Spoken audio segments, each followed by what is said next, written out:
निशा का पहला भाषण। निशा एक बार 8वीं कक्षा की छात्रा थी जो हमेशा अपने आप में ही रहती, ज्यादा बात नहीं करती और अक्सर क्लास में चुप रहती। उसके सहपाठी और टीचर उसे शांत परी कहते थे क्योंकि वह कभी भी जोर से बोलती नहीं थी, चाहे स्कूल में हो या घर पर।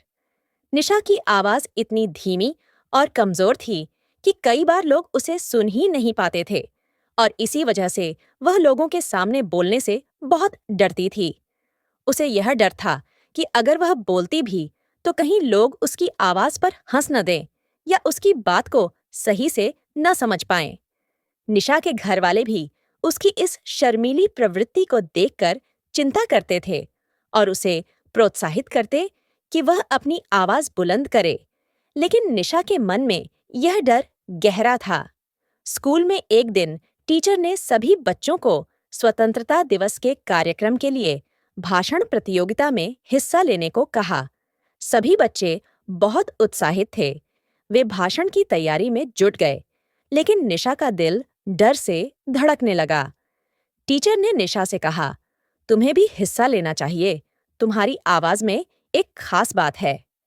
यह सुनकर निशा की चिंता और बढ़ गई, पर उसने अपने मन से तय किया कि वह हार नहीं मानेगी और कोशिश करेगी। अगले कुछ दिन निशा ने बड़ी मेहनत से भाषण की तैयारी शुरू की। उसने किताबों से मदद ली, अपनी डायरी में भावनाएं लिखीं और मम्मी पापा से भी सलाह ली। हालांकि कई बार उसने भाषण लिखते लिखते उसे फाड़ दिया क्योंकि उसे लगता था कि यह सही नहीं है या वह इसे अच्छे से नहीं बोल पाएगी।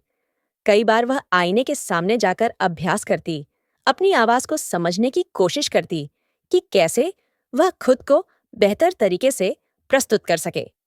निशा के लिए यह सफर आसान नहीं था। हर दिन डर और हिम्मत के बीच झूलती रही, पर उसने कभी हार नहीं मानी। आखिरकार उसने एक छोटा लेकिन दिल से लिखा भाषण तैयार किया, जिसमें उसने अपने डर, अपने सपनों और अपने आत्मविश्वास के बारे में बात की। भाषण में उसने बताया कि कैसे वह हमेशा चुप रहती थी क्योंकि डरती थी, पर अब वह अपने डर को जीतकर अपनी आवाज को दुनिया के सामने लाना चाहती है। फिर वह दिन आया जब निशा को मंच पर भाषण देना था। स्कूल का हॉल तिरंगे और फूलों से सजा हुआ था। बच्चे, टीचर और अभिभावक सब वहां थे। निशा का नाम जब पुकारा गया तो उसका दिल तेजी से धड़कने लगा, पैर कांप रहे थे और हाथ हल्का कंपकपा रहे थे। लेकिन उसने गहरी सांस ली, अपनी हिम्मत जुटाई और मंच पर कदम बढ़ाया। माइक पकड़े उसने अपने भाषण की शुरुआत की। उसकी आवाज थोड़ा कांप रही थी, पर जैसे जैसे वह बोलती गई, उसका आत्मविश्वास बढ़ता गया। उसने बताया कि डरना कोई बुरी बात नहीं है, लेकिन उसे हार मान लेना सही नहीं। उसे खुशी थी कि उसने अपनी आवाज छुपाई नहीं, बल्कि दुनिया के सामने रखी। निशा के शब्दों ने पूरी भीड़ को चुप करा दिया। सभी ने ध्यान से उसकी बात सुनी और अंत में जोरदार तालियां बजाईं। उस दिन निशा की खुशी का ठिकाना नहीं था। उसने महसूस किया कि उसने अपनी सबसे बड़ी लड़ाई जीत ली है, अपने डर के खिलाफ। अब निशा क्लास में खुलकर बोलने लगी, अपने विचार व्यक्त करने लगी और वह एक प्रेरणा बन गई अपने दोस्तों के लिए। उसकी कहानी ने स्कूल के सभी बच्चों को सिखाया कि डर को समझना और उससे लड़ना जरूरी है। और जब हम अपनी आवाज को बुलंद करते हैं, तो हम बड़ी से बड़ी मुश्किल को पार कर सकते हैं। निशा की यह यात्रा बताती है कि हर किसी के अंदर एक आवाज होती है, जो चाहे वह धीरे से भी क्यों ना हो, सुनाई देनी चाहिए और दुनिया तक पहुंचनी चाहिए।